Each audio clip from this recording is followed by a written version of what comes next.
like I don't understand the point of it. So why is this effective? What are we tackling by putting in place a curfew? Does the coronavirus come out in full force after 8 p.m.? Is it like a gremlin and you can't possibly feed it at night?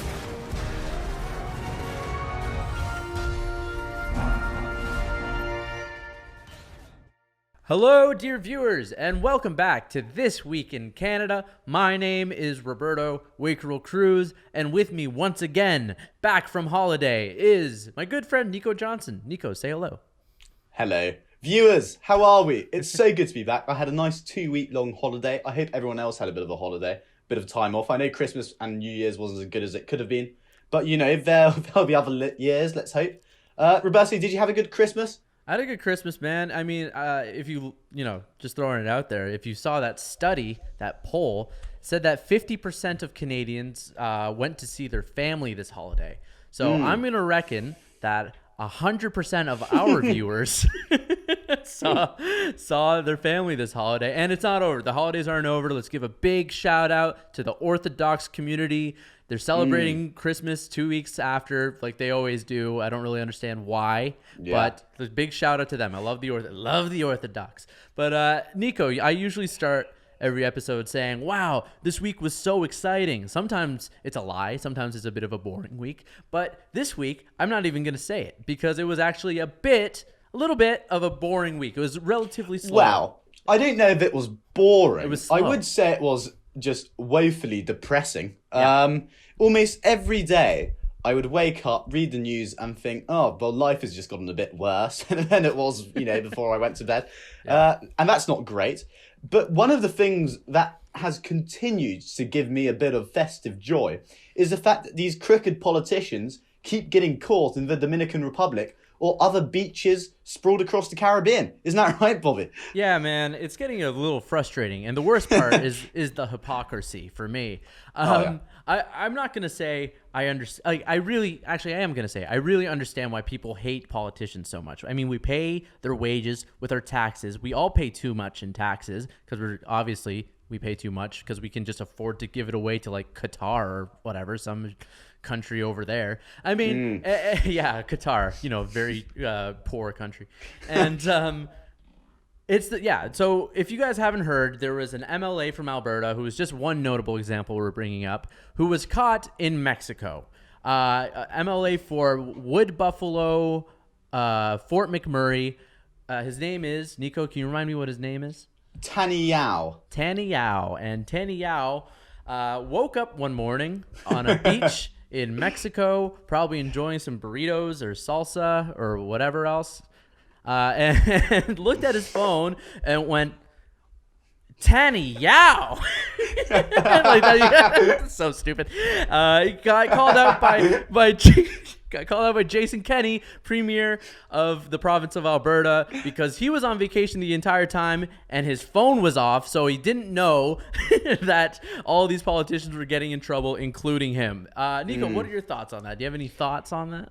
I mean, I have two thoughts in particular. So firstly, there's Tanny Yao, but he's one of 6 MLAs who have so far been caught. There's a few staffers in Jason Kenney's office, but this isn't only in Alberta. For instance, in Ontario, we had that famous Rob Phillips case, which was ridiculous. I mean, it was almost farcical how silly that was, and he got fired, rightfully so. And on top of that, a health advisor in Ontario, who is behind these rules. I mean, because the government basically, it's a bit of a political problem, and they're following the line of science tooth and nail, right? They're following the line as harshly as they possibly can. And this is the guy who almost structures the policy, and yet he thinks he can go to the Dominican from a holiday, which is something obviously Ontarians can't do. So two things. Firstly, this means one of two things. This means that either our political class and these top scientists who have effectively joined the political class over this year simply have a total disregard for the people they make rules for. I mean, obviously, blatantly, there's no way they can excuse this. Mm-hmm. And secondly, if they don't think they're risking something, if they think they can go to the Dominican and not, infect whole swaths of the Canadian public or won't pose a risk to themselves, then at least the symbolism of it, the message, is that, well, why should Canadians take this seriously if the people who are making the rules and tell us in press conferences every day, if they're not taking it seriously? Yeah. So it's pretty, I'm laughing about it a little bit, but it's quite offensive. Oh, yeah, man. And at this point, with this whole COVID thing, there's been these people the whole entire time that are so fanatical about it. They go, oh, you have to stay inside. You have to do your part. You have to do this. Yeah. You have to do that. I don't understand how you could still be in that boat in a sense, because is anyone listening? I don't really understand who's listening. If the politicians, if the leaders, and I'm doing that with air quotes, leaders of this pandemic are, going off on vacation to countries that are probably worse off than we are. I mean, maybe not in Rod Phillips's case, because like we said, that was St. Bart's Island is like a tropical paradise where everything's $7,000 for a night stay. Who exactly are these rules for, and why are we still listening, and why is no one allowed to work? It's getting to a point that we're just ruining our country, and for what at this point? We're ruining our economy, we're ruining everything. For what?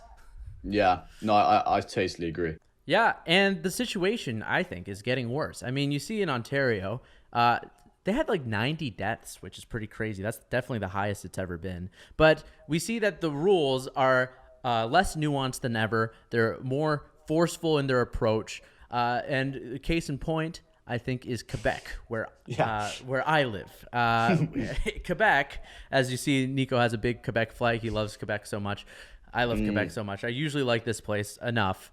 But old Premier Francois Legault, who is polling like 70%, so he can do whatever he wants, basically, has implemented a curfew for the province of Quebec for 8 p.m., which means if you're outside of your house after 8 p.m., if you can't sleep at midnight and you go for a walk, you could be charged a sum of money for leaving your home. The other thing that he did with this is that he made it so that grocery stores will have to close at 7 or 7:30 so that essential workers can get home in time for the curfew, which means that for regular people that are still working, that have a job that work till 5 or 6, they have 1 or 2 hours to all go to the grocery store, meet up with their friends, and buy their groceries where they will not get sick. It's the odds, it doesn't make any sense. And you're hearing murmurs now. Doug Ford had also said that nothing was off the table, which, he said that before and then has done those things that he told us were basically still on the table. So is this going to happen countrywide? I think it's ridiculous. I can't believe I'm living in a place with a curfew. It feels like I'm in China. I mean, you're totally right about the curfews. I mean, obviously, it's going to create a bottleneck where everyone comes into very small stores at one time and then, I imagine, infects one another. But Francois Legault, he said something which I picked up on. I don't know if anyone else did. This might just be like a weird French-English translation, but he said it was an electroshock, by which I presume he means electroshock therapy. Now, I don't know if you've seen One Over the Cuckoo's Nest, but I don't want to do what they did to Jack Nicholson to my province. Like, that sounds like a terrible idea. It's like if you came out there, sorry to interrupt, Nico, but it's like if you came out there and said, we're going to go with a full lobotomy approach to the pandemic. We're going to go and we're going to scramble the brain of COVID. Oh, man, that's a great idea. I don't understand the point of it. So why is this effective? What are we tackling by putting in place a curfew? Does the coronavirus come out in full force after 8 p.m? Is it like a gremlin and you can't possibly feed it at night with, children or whatever going to parties? It's totally strange. It doesn't make sense. I think it's a government who has sort of created a political problem for itself by overstating perhaps how dangerous this thing is. By pretty much every opinion poll, most people believe it's pretty dangerous. Mm-hmm. So if they're going to go ahead and pull back legislation now, it makes them look incompetent. Right. And again, this sounds pretty cynical, and I don't know whether that's true. This is just a theory, but it sort of makes sense. And the only feasible way out of all this lockdown stuff now is through vaccinations. But as we discovered this week, the Prime Minister, Justin Trudeau, has totally bugged that up. And it seems like we're going to be in this constant state of waxing and waning lockdowns until, a solid percentage of the Canadian public is vaccinated, which could be as late as June. It's really quite upsetting. Yeah, it makes absolutely no sense. And one thing I just want to touch on in Quebec really quickly that I forgot to mention is that ski hills are still open. That was one of the things that they listed as like, no, but you can still go to ski hills as long as you go in like a bubble family unit, which is just why select ski hills? I don't even understand that. But you're right, Nico. The way out of this pandemic, and we've heard this from everyone, Patty Hajdu, Theresa Tam, Justin Trudeau has said it. That's the way we're going to get out of this. And Trudeau, how many times have you heard him say that Canada has one of the largest vaccine portfolios in the world, if not the largest? Yeah. Well, that doesn't mean anything if we can't get the vaccines. It's nice to have a portfolio. But if no one's actually getting a jab in the arm, then what is going on? And the weird thing about this, too, is who we're selecting to get the vaccines. I don't want to get too into this because I actually haven't read up too much on it. But federal prisoners are on the list of like essential people to They're get not the anymore, to be fair. They were taken off pretty recently. Good call. All right. Yeah. So, good call. Because when I think of federal prisoners, I think of like Paul Bernardo healthy. Or I think all they have to do is work out, which makes them pretty resilient against this virus.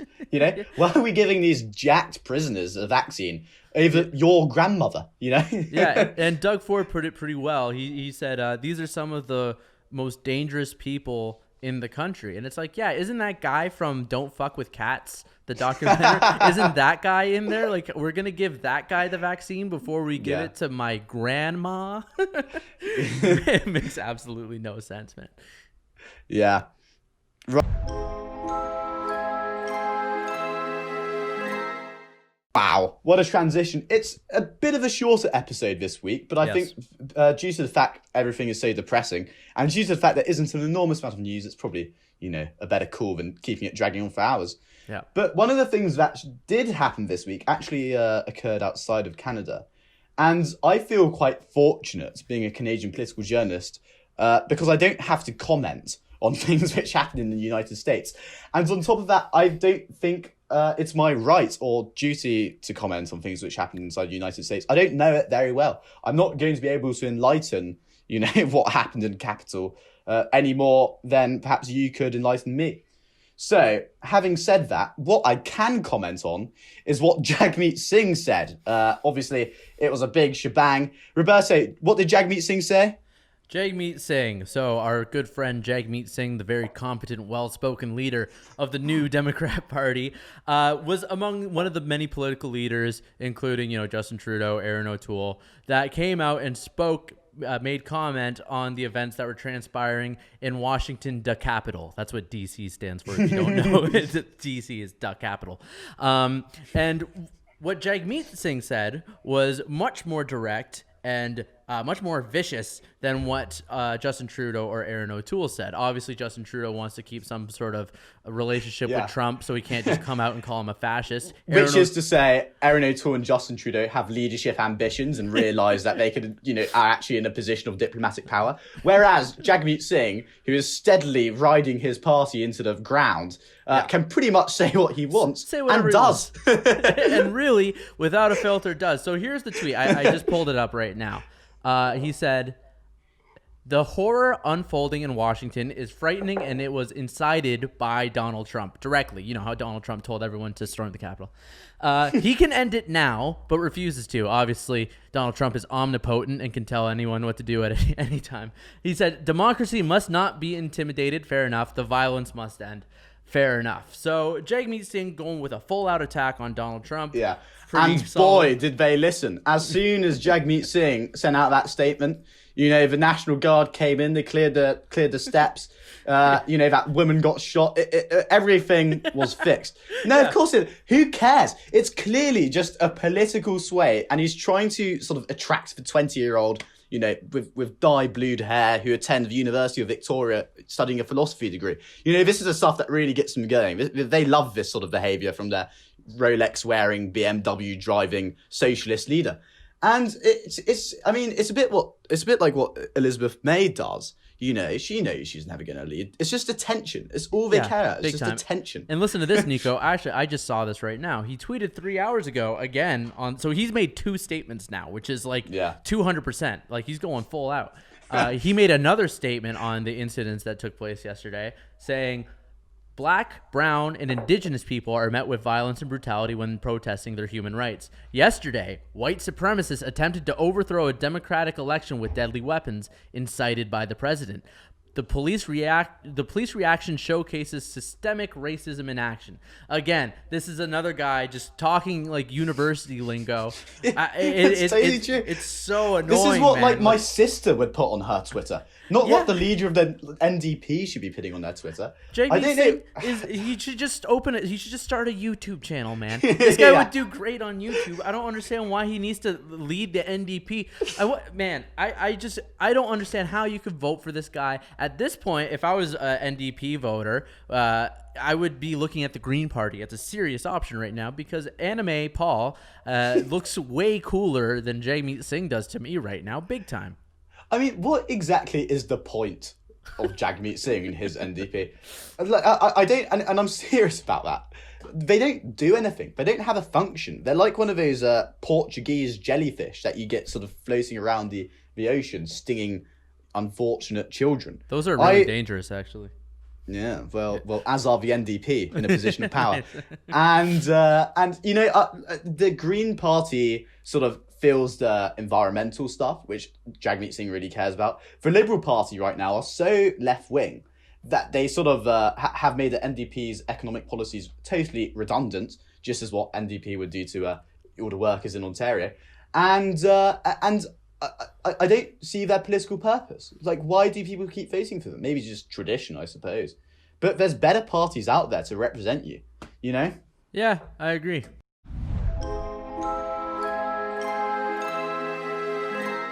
Well, that was an episode of This Week in Canada. How about that, Nico? What did you think of that episode? I loved it. But you know what I didn't like about it? We didn't talk about SodaStream until after this comment. That is a good point. Thank you to our friends at SodaStream. We have great friends at SodaStream. This is one right now. I have one on my desk all the time. I drink it. It's bubbly. It's fantastic. You should look into buying one yourself. And what you should also do is give us a like, give us a comment, give us a subscription. Go to our links below. We have donation links below. We have a Patreon. We have a PayPal link. We have everything that you could need. Just please support us. I see that not many people that watch this show are actually subscribed. So how did you find us? But that's awesome. Please just support us as much as you can. And have a good week. We will see you next Friday. Bye-bye.